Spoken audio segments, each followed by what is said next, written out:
Good day. I'm John Martin Ditobio and I'll be discussing the Republic Act 10175 or Cybercrime Prevention Act of 2012. Ano nga ba ang batas na ito? It is the law in the Philippines designed to protect the internet user and computer system from the criminal acts.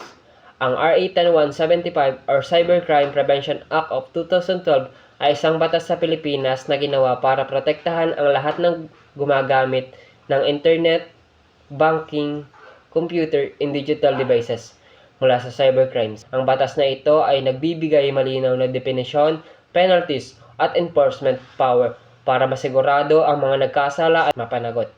Let's have an overview of the Republic Act No. 10175. First, it addressed cybercrime in the Philippines. Also, it established penalties and enforcement. And the last is protect the individuals, institution, and the state. So basically, ang batas na ito ay ginawa para tugunan ang malaking problema ng cybercrime sa Pilipinas. Bago ito, ang traditional law ay hindi sapat para i-handle ang mga krimen na nangyayari online sa computer system.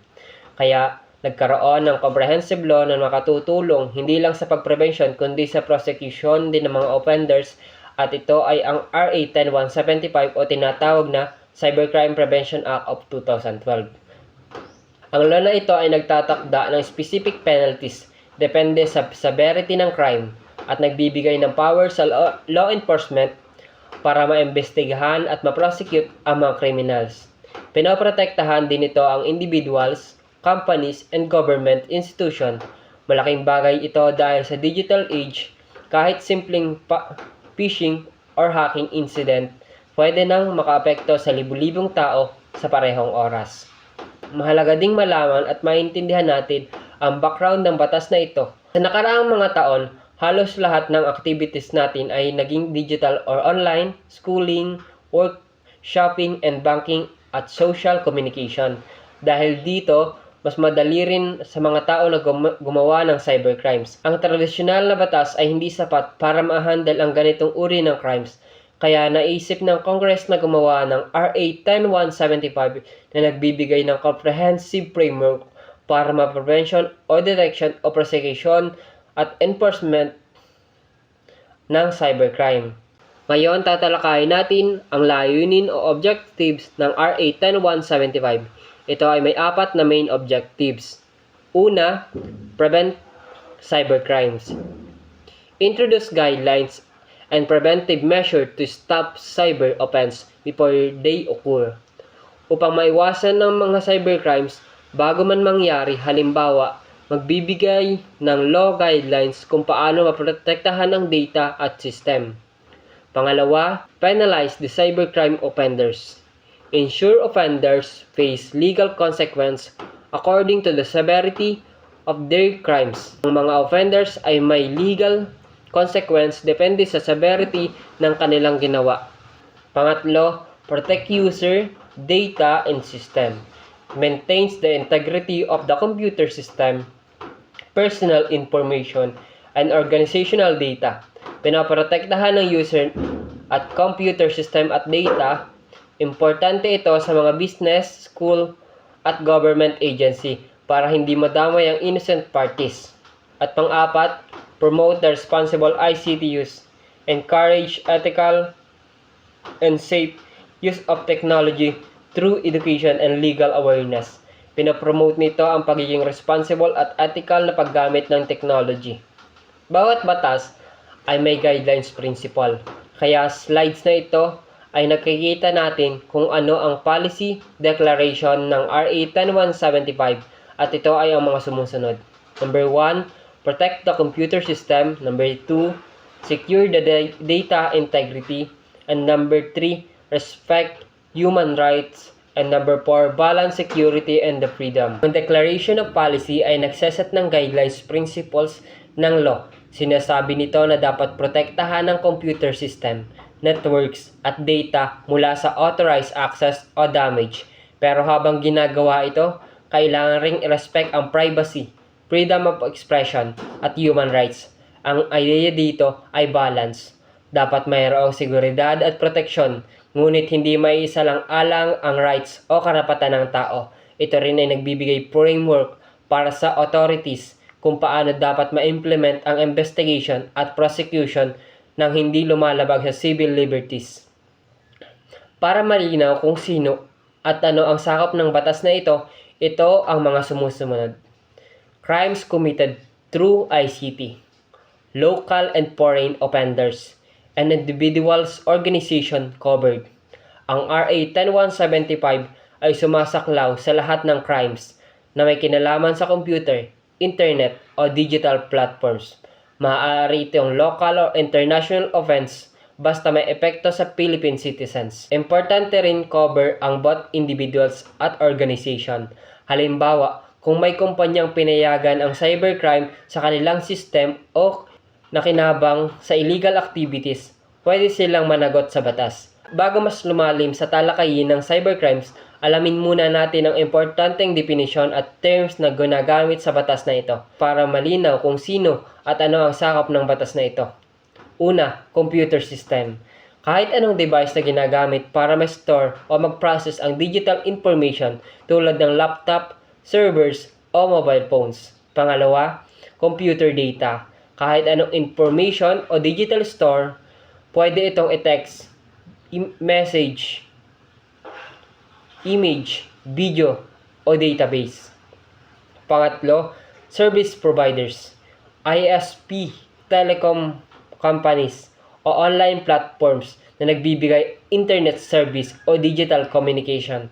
Pang-apat, cybercrime. Lahat ng illegal acts na nangyayari gamit ang ICT tulad ng hacking, fraud, identity theft, at illegal content. Nahati ang cybercrime sa tatlong main categories. Number 1, crimes against system. Diretso sa computer system tulad ng hacking, illegal interception, data interference, at system interference. It is the most serious category among the three. Direktang naapektuhan nito ang system at data integrity. Number 2, computer-related offenses. Traditional crimes na ginagamit ng computers o internet tulad ng fraud, forgery, identity theft, mas mabilis na mas anonymous kapag online. And lastly, number 3, content-related offense. Mga illegal o harmful content online tulad ng cybersex, child pornography, spam, at cyber libel. Ang content crimes ay pwedeng makaapekto sa reputation or mental health or moral well-being ng victims. Bukod sa main cybercrimes, may iba pang acts na punishable under this law. Aiding or abetting. Tumutulong o nagpapacilitate sa crime kahit hindi siya ang primary offender. Halimbawa, nagbibigay ng software of info para sa crime. Attempted cybercrime. Kahit sinusubukan lang gawin pero hindi natuloy, pwede rin itong ma-prosecute.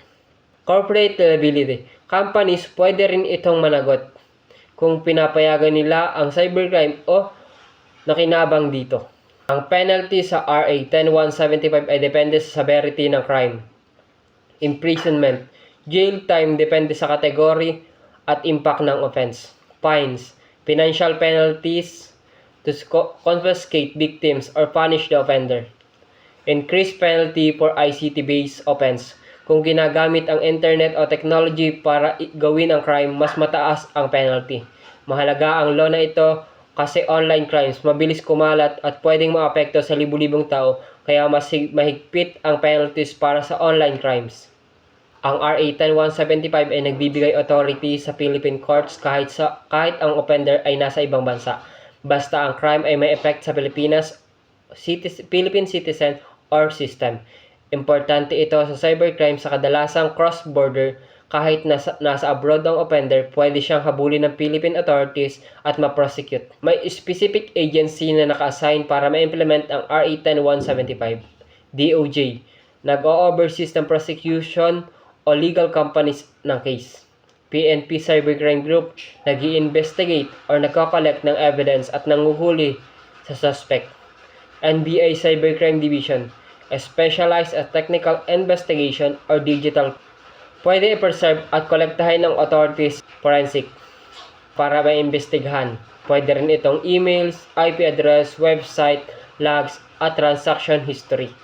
Importante ito para hindi mawala at ma-alter ang evidence. May option rin sila mag-collect ng real-time traffic data, pero laging kailangan ng court authorization para hindi ma-violate at ang privacy.